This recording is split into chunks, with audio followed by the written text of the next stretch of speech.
नागपूरमध्ये जी काही घटना झाली त्या घटनेच्या अनुषंगाने आज त्याचा पूर्ण आढावा नागपूरचे पोलीस आयुक्त, रेंज आयजी, एसपी आणि सर्व वरिष्ठ अधिकारी यांच्या उपस्थितीत मी घेतला. एकूण घटनाक्रम आणि त्यानंतर केलेली कारवाई या सगळ्या गोष्टींच्या संदर्भातला हा आढावा होता. मुळातच काही गोष्टी मी सभागृहात देखील या संदर्भातल्या स्पष्ट केल्या होत्या की एक जी काही औरंगजेबाची कबर सकाळी जाळण्यात आली आणि त्याच्यानंतर काही लोकांनी तक्रार केली, पोलिसांनी तक्रार देखील दाखल करून घेतली. मात्र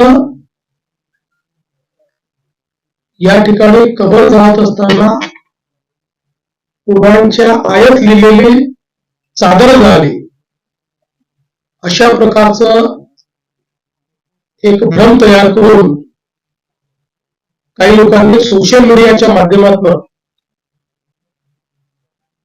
एक अपप्रचार केला आणि त्यानंतर मोठ्या प्रमाणात जमाव संध्याकाळी तयार झाला.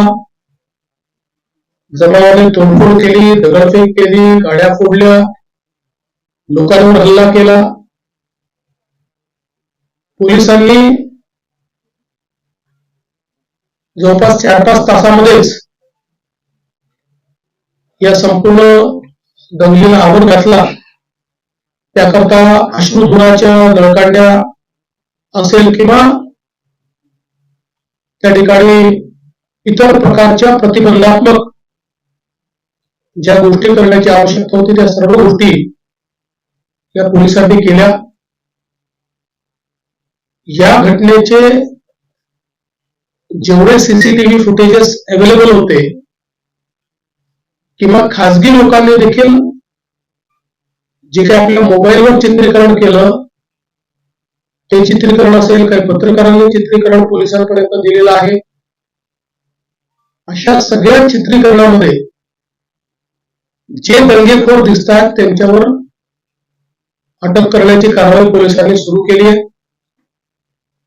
104 लोक आतापर्यंत आयडेंटिफाय झाले आहेत, ज्यामध्ये 92 लोकांना अटक केली आणि 18 वर्षाच्या खालचे विधी संघर्षित असल्यामुळे त्यांच्यावर ज्या प्रकारची कायद्याने कारवाई करता येते ती कारवाई करण्यात आली आहे. आणि अजूनही हे आयडेंटिफिकेशन चाललेलं आहे. याही पेक्षा जास्त लोक हे या ठिकाणी अटकेमध्ये घेण्याचा पोलिसांचा मानस आहे. जो व्यक्ती दंगा करताना दिसतोय, दंगेखोरांना मदत करताना दिसतोय, अशा प्रत्येकावर कारवाई ही करण्याची मानसिकता या ठिकाणी पोलीसची आहे. त्या दृष्टीने पोलिसने कारवाई सुरू केलेली आहे. आणि यासोबत मोठ्या प्रमाणात सोशल मीडियाचं ट्रॅकिंग करून ज्या लोकांनी ही घटना घडावी किंवा ही घटना अग्रिमेंट व्हावी म्हणून पोस्ट केलेली आहे त्या सगळ्यांना दंगेखोरांसोबतच सह आरोपी बनवलं जाणार आहे. कारण त्यांनी सोशल मीडियाच्या माध्यमातून हा दंगा भडकवण्याकरता त्या ठिकाणी मदत केलेली आहे. त्यामुळे त्यांच्यावरही कारवाई केली जाणार आहे. जवळपास 68 पोस्ट या आतापर्यंत आयडेंटिफाय होऊन डिलीट झालेल्या आहेत आणि त्यांच्यावर कारवाई झाली आहे. अजून काही पोस्टची माहिती घेणं चाललेलं आहे. आणि अशा प्रकारे ज्या लोकांनी भडकवणारा पॉडकास्ट केलं, ज्यांनी चुकीच्या पोस्ट टाकून अफवा पसरवून त्या ठिकाणी लोकांमध्ये एक पॅनिक तयार केलं, अशा सगळ्या लोकांवर मोठ्या प्रमाणात कारवाई होईल. ज्या लोकांचं नुकसान झालेलं आहे, गाड्या फोडणं, काहींच्या पार्शली गाड्या फुटल्या आहेत, त्या सगळ्यांना पालकमंत्र्यांनी स्वतः लक्ष घातलेलं आहे. त्या सगळ्यांना नुकसान भरपाई येत्या 3 ते 4 दिवसात दिली जाईल. आणि आता जो काही आपण काही निर्बंध घातलेले आहेत, त्या निर्बंधांमुळे थोडं जनजीवनावर परिणाम होतोय, व्यापारावरही परिणाम होतोय. त्यामुळे ते लवकरात लवकर त्यात शिथिलता आणावी अशा प्रकारचा प्रयत्न आहे. पण त्याच वेळी पोलीस सजग राहणार आहेत आणि कोणीही दंगा करण्याचा प्रयत्न केला तरी देखील अतिशय कडक कारवाई केली जाईल. आता जे काही नुकसान झालेलं आहे, हे सगळं नुकसान दंगेखोरांकडनं वसूल करण्यात येईल. त्याची सगळी किंमत काढली जाईल आणि ते दंगेखोरांकडनं वसूल केलं जाईल. आणि दंगेखोरांनी ते पैसे भरले नाही तर त्यांची प्रॉपर्टी विकली जाईल. प्रधानमंत्री जी का दौरा जिस प्रकार से तय हुआ है उसी प्रकार से होगा. आप सब लोग जानते हैं नागपुर में शांति है. 80% नागपुर के इलाके में तो इस दंगे का कोई असर भी नहीं था, 1 मिनट के लिए भी नहीं था. ये कुछ एरिया है जिस एरिया में ये एक प्रकार से कॉन्सेंट्रेटेड था और वहां पर भी अभी शांति है. इसलिए कोई प्रधानमंत्री जी के दौरे पर इसका असर नहीं है. वो दौरा जैसे प्रस्तावित है वैसे ही होगा.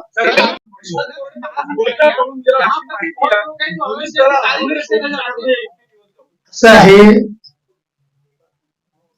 कुठलीही शहानिशा न करता बातम्या चाललेल्या आहेत. आणि मी तुम्हाला सांगतो, तो दुबईला जाऊ का अजून कुठे जाऊ, पोलीस शोधून काढतील आणि त्याच्यावर कारवाई करतील म्हणजे करतील.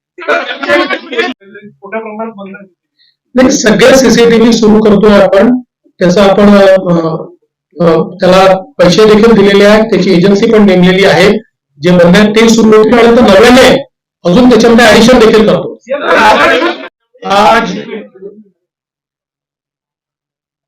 जो नागपुर में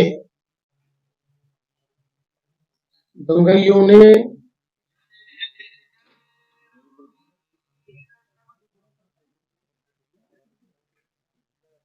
जिस प्रकार से दंगा किया, उसके बारे में एक वरिष्ठ स्तर की बैठक मैंने की है. हमारे सहयोगी मंत्री बावनकुळे जी भी उसमें उपस्थित थे. किस प्रकार की घटनाएं हुई, उन घटनाओं में अगर कोई लैप्सेस थे तो वो क्या थे, उन घटनाओं को किस प्रकार से रिस्पॉन्ड किया गया और घटनाओं के बाद अभी तक क्या कार्रवाई की गई, इसकी पूरी जानकारी मैंने प्राप्त की है. मेरे अपने कुछ ऑब्जर्वेशन इस संदर्भ में थे, वो भी मैंने पुलिस आयुक्त और जो वरिष्ठ अधिकारी थे उन सबके सामने रखे हैं. मूल रूप से ये घटना जिस दिन घटी उस दिन सुबह औरंगजेब की एक प्रतीकात्मक कब्र जलाई गई और उसको जलाने के बाद कुछ लोगों ने उसके बारे में कंप्लेंट भी की. पुलिस ने नियम के अनुसार उस कंप्लेंट को एंटरटेन भी किया. लेकिन बाद में कुछ लोगों ने सोशल मीडिया का उपयोग करते हुए पॉडकास्ट और पोस्ट के माध्यम से ये औरंगजेब की प्रतीकात्मक कब्र नहीं जलाई गई तो इस पर दरगाह की चादर लगाई थी और उसमें कुरान की आयतें लिखी हुई थी, उसको जलाया गया. इस प्रकार का एक झूठा प्रचार किया और लोगों की भावनाओं को भड़काने का काम किया. शाम के समय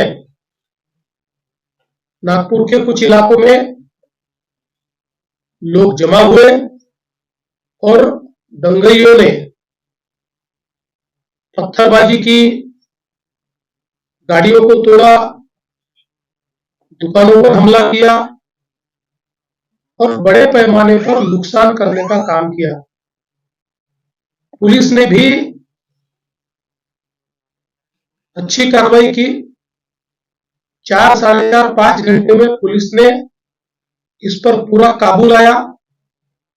उसके लिए आंसू गैस के गोले छोड़ने की बात हो या अलग अलग प्रकार से जो कार्रवाई करनी पड़ती है वो सारी कार्रवाई पुलिस ने की, जिसके कारण इसको काबू में लाया गया। इसमें बड़े पैमाने पर पुलिस घायल हुई। पुलिस के हमारे डीसीपी लेवल के 3 लोग और कुल मिलाकर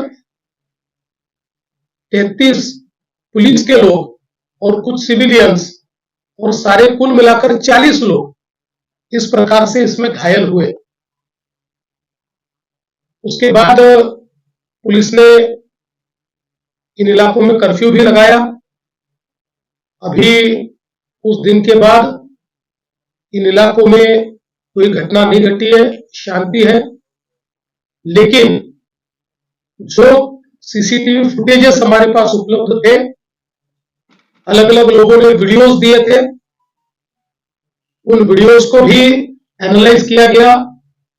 पत्रकारों ने भी पुलिस के पास कुछ वीडियोस दिए, उसको भी एनालाइज करने के बाद जो दंगई है उनकी पहचान कर ली गई है। 104 लोगों को अभी तक पहचान कर पकड़ा गया है, जिसमें 92 लोगों को अरेस्ट किया है। 12-18 साल के अंदर के विधि संघर्षित बालक है, उनको उस कानून के तहत उन पर कार्रवाई की गई है। और जब तक आखिरी दंगई को पकड़ा नहीं जाता, ये कार्रवाई रुकने वाली नहीं है। ये कार्रवाई चलती रहेगी। लगातार एविडेंस आ रहा है, उस एविडेंस के आधार पर ये कार्रवाई यहां पर चल रही है। ये भी तय हुआ है कि ये जितना नुकसान दंगइयों ने किया है, इसका पूरा हिसाब निकाला जाएगा और ये पूरा नुकसान उनसे वसूल किया जाएगा। और अगर वो नुकसान के पैसे नहीं भरते हैं तो उनकी प्रॉपर्टी को बेचकर ये नुकसान भरपाई की जाएगी।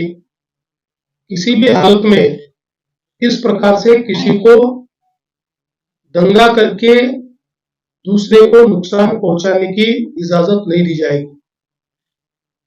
जिनकी गाड़ियों का नुकसान हुआ है, सरकार उनको मदद करने वाली है।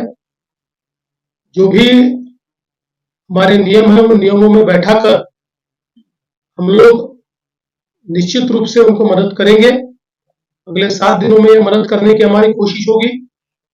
और साथ साथ जिन लोगों ने सोशल मीडिया का उपयोग करते हुए इस प्रकार के पोस्ट किए, जिसके कारण दंगे भड़के या दंगे भड़कने में या लोगों को भड़काने में जिनकी पोस्ट ने काम किया है, ऐसे लोगों को भी हम लोग सह आरोपी बनाएंगे, को एक्यूज बनाएंगे और उनको भी दंगे का आरोपी माना जाएगा।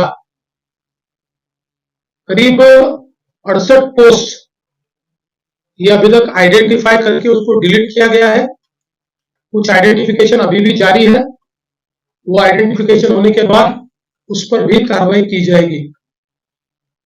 नागपुर की एक अपनी संस्कृति है। 1992 के बाद नागपुर में कभी भी इस प्रकार के दंगे नहीं हुए। पवार ने कहा है कि जो भी मुस्लिम भाइयों की तरफ आतंकी आएगा उसे बख्शा नहीं जाएगा। एक इफ्तार पार्टी में अजीत पवार ने बयान दिया है कल। अजीत पवार जी ने क्या बयान दिया मुझे मालूम नहीं, पर जो भी अच्छा व्यक्ति है, देशभक्त है, देश के लिए काम करता है, वो किसी भी जाति का हो, धर्म का हो, उसके ऊपर कोई गलत आंख उठाएगा तो हम भी सहन नहीं करेंगे। लेकिन जो समाज को तोड़ने का काम करेगा, जो समाज में हिंसा करने का काम करेगा, उसको छोड़ेंगे भी नहीं।